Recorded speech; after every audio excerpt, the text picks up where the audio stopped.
բայց սա չի նշանակում, որ շուտ է ցույց տալու որ կան եւ մենք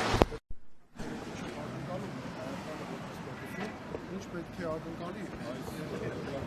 եւ ես օրինակ երեք դստակից էի տվել, որ եթե մենք կոնկրետ արդյունքներ չունենանք այս գագաթնաժողովից, ապա դա ընդհանրապես կդառնա որպես գեղեցիկ թանկ, բայց մեզ համար անիմաստ անցկացված միջոցառում։ Դրա համար հիմա մենք արդեն գնանք եւ այն խնդիրները, որ իրականում կան ու իրականում այս իշխանությունը հիմա իբր ցուցադրում է, որ կապ ունի ժողովրդավարության ու մարդու իրավունքների, իրականում ոչ մի առնչություն չունի թե մարդու իրավունքների, թե ժողովրդավարության հետ։ Սկսած նրանից, որ կա կամայական կառավարում, երբ մարդուն աշխատանքից ուղղակի ազատում են, որովհետև կառավարության ղեկավարը ասում է, ես այդպես եմ ուզում, վերջացած նրանով, որ ամեն ինչ անում են, որ մարդիկ մոռացվեն ուղղակի իրանց հարցերով, ոչ թե որ խնդիրները լուծեն մարդկանց, այլ որ մարդիկ մոռացվեն, որովհետև այդ մարդիկ բարձրացնում են նրանց համար անհարմար հարցեր։ Նկատի ունեմ օրինակ հենց մեր արցախցիներին, արցախցիների հարցերը, սոցիալական հարցերը, վերադարձի հարցերը, նրանք նույն սկզբունքով է վերաբերմունքը։ Վերադարձի հարցը, որ բարձրացնում եք, Փաշինյանը ասում է, մենք սադրում ենք, որպեսզի ադրբեջանցիներն իրենց այսպես կոչված քաղաքականների վերադարձի հարցը բարձրացնեն։ Վերադարձի հարցը ոչ Փաշինյանն է իր տնից բերել, ոչ էլ Փաշինյանը կարող է այստեղ որևէ բան անել, որովհետև դա միջազգայինորեն ամրագրված իրավունք է։ Դա միջազգայինորեն երաշխավորված է հենց Հայաստանի ու արցախցիների պարագայում։ Եվ դա միջազգային ամրագրում է ստացել հենց այս կառավարության դիմումի հիման վրա։ Շատ ծիծաղելի է ու շատ անլուրջ է աշխարհին պետությունը ներկայանում, երբ մի քայլ է անում, ինքը դիմում է, որպեսզի վերադարձի հարցը քննարկվի, հետո անմիջապես հրաժարվում է, որտեղ ներքաղաքական առումով իրեն հարմար չի դա։ Վերադարձի իրավունքը ամրագրված է Արդարադատության միջազգային դատարանի ակտով 2023 թվականի նոյեմբերի 17-ի։ 2023 թվականի հոկտեմբերին ՄԱԿ-ի մարդու իրավունքների խորհուրդն է դա ամրագրել։ 40-ից ավելի պետություններ, այդ թվում ՄԱԿ-ի անվտանգության խորհրդի 3 մշտական անդամ կոչ են արել, որ ապահովի անվտանգության վերադարձի իրավունքը։ Վերադարձի իրավունքը որևէ մեկը չի կարող, հենց այնպես չի առաջ եկել։ Մենք գործ ունենք կոնկրետ մարդկային ճակատագրերի հետ, արցախցի մեր հայրենակիցները 100,000-ից ավելի մարդ, սա ուղղակի հենց այնպես վիճակագրություն չէ։ Սա կոնկրետ մարդկային ճակատագրեր են, կոնկրետ հարցեր են, խնդիրներ, որ պետք է լուծումներ ստանան։ Խանթաթյան, օրինակ Բաքվում պահվող Արցախի ռազմաքաղաքական ղեկավարների եւ մուսկերիների հարցում եվրոպացի առաջնորդները ինչ կարող են անել, ինչ մեխանիզմներ ունեն, որոնք կարող են գործադրել նրանց հայրենիքի։ Պետք է ճնշում լինի միանշանակ ադրբեջանական իշխանության վրա։ Անպայման պետք է ճնշում լինի, պետք է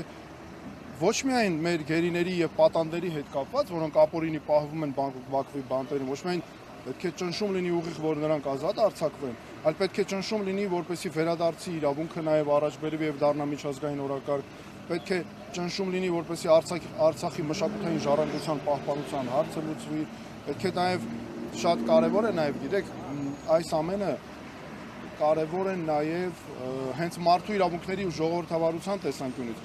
Մարդու իրավունքների ու ժողովրդավարությունը չեն հանդուրժում, որ մոռանաս հարցերը, որ անտեսես եւ այլն։ Դրա համար մենք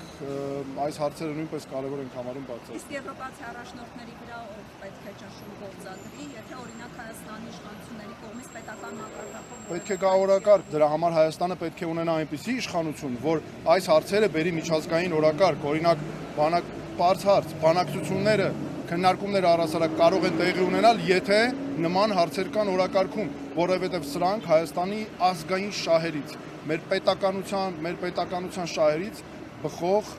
կոնկրետ հարցեր են եւ եթե դու դրանք չես բերում բանակցային օրակարգ, եթե այս հարցերը միջազգային օրակարգի մաս չեն դառնում, ապա դրանք աստիճանաբար մոռացում են եւ սա ձեռնտու է միայն Ադրբեջանին։ Պարոն Թաթեյան, եւ Եվրամիության կառույցները, ղեկավարները բոլորը միաբերան հայտարարում են, որ սատարում են Նիկոլ Փաշինյանին այս ընտրություններում եւ ցանկանում են, որ նա վերարտադրվի։ Գիտեք, այսա շատ լավ հարց եք տալիս։ Հենց տեսեք մեր ընտրություններին չեն վերացում, ես ասել եմ դրա մասին։ Ադրբեջանը ունի իր մարդը, որը իմ կարծիքով Նիկոլ Փաշինյանն է, այստեղ մենք ունենք կոնսենսուս միանշանակ։ Եվրոպան ունի իր, տեսեք, նախընտրությունները տարբեր հայտարարություններ են անում։ Ամերիկայի Միացյալ Նահանգները, Ռուսաստանը նույնպես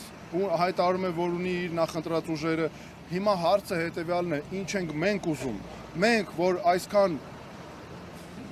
հազարավոր տարիների պատմություն ունեցող ժողովուրդ ենք, կարող է թույլ տանք, որ ուրիշները մեր տեղը որոշեն, այ դրա համար էլ որ ուրիշները կռիվ են անում, հիմա ստացվում է, մրցում են իրար հետ, թե ով է ում մարդը պետք է անցնի Հայաստանում իշխանության։ Մեզ պետք է որ լինի Հայաստանի մարդը, Հայաստանի թեկնածուն, Հայաստանի շահերը ապահովող իշխանություն, որ ղեկավարվում է բացառապես Հայաստանի շահերով։ Սա է հարցը, որ մենք չպետք է դարձնեն մեզ ժողովուրդ, որ նայում է թե արտաքին ուժերից ով ում է աջակցում, նրան էլ ընտրեն։ Մեզ պետք է մենք ինքներս որոշենք։ Դրա համար է սա ամեն անգամ այսինքն ներարկում են նաև մեր ժողովրդի մեջ, որ ամեն ինչ որոշված է, որ մեկը անիմաստ է, որ այս արտաքին ուժը սրան է աջակցում, այն արտաքին ուժը նրան է, բերեք Ռուսաստանը սրան է աջակցում, այս մեկն է հաղթելու։ Չգիտեմ, Ադրբեջանը սրան է Նիկոլ Փաշինյանին է աջակցում, Նիկոլ Փաշինյանն է հաղթելու։ Այդպես չէ, որոշողը մենք ենք, մեր ժողովուրդը։ Այս է, որ այս արտաքին ուժերի, այս Նիկոլ Փաշինյանի ստեղծած այս վանդակից պետք է մենք դուրս գանք եւ մեր ժողովուրդը ինքը որոշի, ինքը տա այս հարցի պատասխանը։